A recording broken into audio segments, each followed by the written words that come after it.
raw maintindihan ni Pangulong Bongbong Marcos kung bakit umabot ng higit 100,000 ang shortage ng silid-aralan sa buong bansa.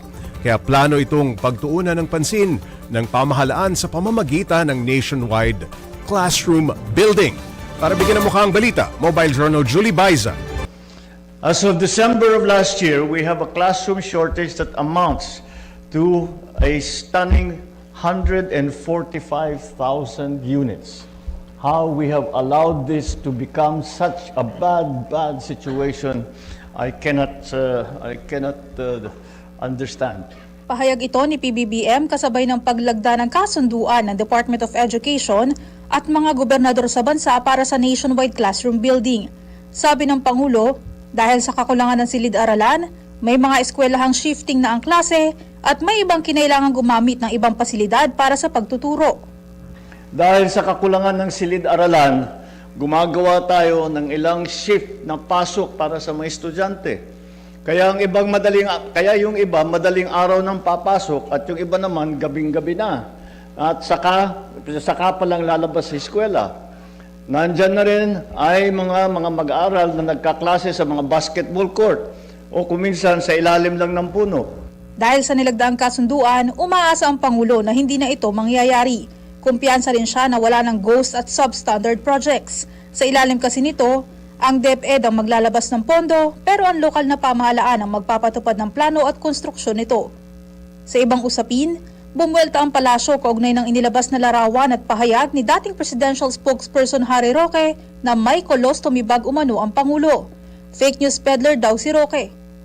Kung nanggaling lamang po din kay Harry Roque na isang masasabi na natin isang fake news peddler, nakita naman po natin ang video yung kabuuan kung saan itinaas pa po mismo ng Pangulo ang kanyang mga kamay habang siya'y kumakaway sa ating mga kababayan at kitang-kita po na ang sinasabing larawan o ipinakitang larawan ni Harry Roque ay pawang kasinungalingan lamang. Nanawagan din ng palasyo na huwag nadalhin sa anumang usapan ang mga impormasyong malinaw daw na wala namang katotohanan. Mga kapatid, Mobile Journal Julie Baiza po, hatid ang mukha ng balita. Pag-usapan pa natin ang mga isyu na sinagot ng palasyo kasama si Mobile Journal Julie Baiza. Nako Julie, bakit na lumutang yung may colostomy bag ang ating Pangulo? Kung maalala mo kasi, Paps, medyo mahaba-habang pahinga ginawa ng Pangulo noon, mga almost 2 weeks na nawala siya. Pumayat pa nga diba? Pumayat nung na-diagnose ng diverticulitis. So, dahil yung condition na yun, may kaugnayan sa tiyan, pananakit ng tiyan. Nung lumitaw ang Pangulo, yun yung day, if I remember correctly, nag-ambush interview din kami yan merong parang umbok doon sa kanang bahagi or doon sa kanyang abdomen part, sa may tiyan. Kaya yun yung in-screenshot doon sa video and sinasabi, di umano, di umano, may nakaumbok at may colostomy bag. Lumutang din, Pops J, yung sinasabing may colon cancer, Kaya ngayon, ang palasyo, sinasabi nga nila, kapag ka hindi malinaw yung impormasyon na ganyan, wag nyo nang dalhin sa conversation, Kumbaga, wag nyo nang ipakalat pa, wag nyo nang paulit-ulit na i-share o kung ano man sa social media kasi, again, wala naman nga daw katotohanan. And iyan yung sinasabi ni Yusek Claire. May video naman na nagtataas ng kamay ang Pangulo. Okay. And ako rin, personally, Pops J, kasi diba, puti yung barong na suot ng Pangulo doon sa picture. So, maaaninaw mo naman kung ano yung nasa loob, kung meron ba na bag or may kung ano man doon. So, mahahalata. Pero ang palasyo, Pops, wala silang ibinigay na explanation kung belt bag ba siya or kung ano. So, even up until now, medyo pala isipan pa rin sa atin. Ano nga ba yung medyo nakaumbok na yun? Kung belt ba siya or pantalon? Julie, may mga nagsasabi rin na nawala ng interest si PBBM dito sa pagpapanagot dun sa flood control scam. May reaction na ba ang Malacanang? Una nga dyan, Pops, tinanong, ano na nga ba yung status nung pagre-review ng Pangulo sa report ng ICI? Ang sabi ng palasyo, nire-review pa nga rin daw hanggang ngayon. Pero yan daw mga sinasabi na hindi nila alam kung saan ang gagaling. Kasi nga, ang palasyo naman daw, si Pangulong Marcos, patuloy naman daw yung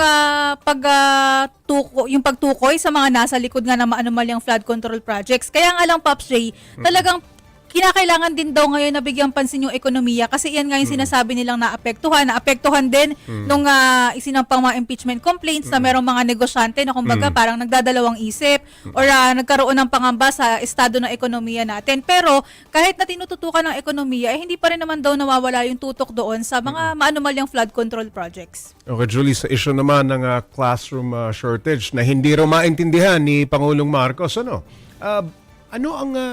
ang sagot dito ng DepEd? Actually, kung papakinggan mo nga yung tono ng salita ng Pangulo, talaga may halong pag-iling pa, no? Ganon siya ka-disappointed doon sa kanyang speech. Pero ang DepEd, ang sinabi naman nila, optimistic sila na magtutuloy-tuloy. 4,000 classrooms yung sa first phase na inaasahang maitatatag POPSJ, optimistic naman sila na magagawa nga yan kasi medyo komplikado yung proseso dati. POPSJ, DPWH ang naghahawak, yung mga ganun na maraming pinagdadaanan. So ngayon nga naman na nanggaling sa DepEd yung pondo at direktang maibibigay sa LGU, sa provincial government specifically, umaasa sila na hindi na nga mahahaluan ng, or hindi na nga maipagpapaliban yung mga construction and na hindi substandard. Pero kanina nga naitanong, bakit nasabi ng Pangulo na umaasa siyang wala ng ghost projects pagdating dyan. Yan naman daw magsisilbing babala POPSJ para doon sa mga opisyal din ng lokal na pamahalaan na talagang ipatupad or i-implement yung proyekto na maayos para mapakinabangan ng mga mag-aaral. Okay, Julie, sinabi ni Vice Presidente Sara Duterte na hindi na siya nakikipag-usap sa mga senador, dahil kung sino-sino ang nakikitang tumutulong sa kanya ay hinaharas umano ng administrasyong ito. Anong sagot ng palasyo? Ang sabi ng palasyo, just tell it to the Marines. Yan ang reaksyon nila, Kasi daw si VP Sara, paulit-ulit daw na fake news. Okay. Yung mga sinasabi, hindi naman daw iisang beses na may mga ganyang aligasyon na ipinukol yung Vice Presidente. Una raw, nung tinawag niya, Pops, na yung benteng bigas, parang kaning baboy. Nung sinabi nga raw na hindi maganda yung kalidad ng 20 pesos na bigas under ng BBM program, BBM admin. Noon din daw merong mga di umanong pinapalabas na fake videos at saka yung sinasabing blotter na wala naman daw katotohanan, hindi lang daw kay PBBM kundi against First Lady Liza Arneta Marcos din. Kaya ang sinasabi ng palasyo ngayon hindi sino ba talaga yung may kakayahan na gumawa or gumawa ng mga ganyang kwento or magpakalat ng fake news. So yun yung reaksyon nila doon sa sinasabi ng Vice Presidente. Okay, Julie, sa usapin naman ng West Philippine Sea, pinagbabawalan na ng China ang pagpasok ng mga opisyal ng Kalayaan Island. May hakbang ba ang palasyo?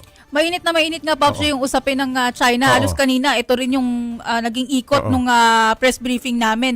Ang sabi ng palasyo, hindi naman daw kasi saklaw ng Pilipinas kung ano yung magiging polisiya, kung ano yung magiging desisyon ng China. Gaya din daw ng hindi nila saklaw, ano man yung magiging hakbang ng administrasyon tungkol nga sa usapin. So, yun yung kumbaga parang hands-off ang palasyo doon sa ginawang hakbang ng China. Okay, maraming salamat. Mobile Journal Julie Baiza.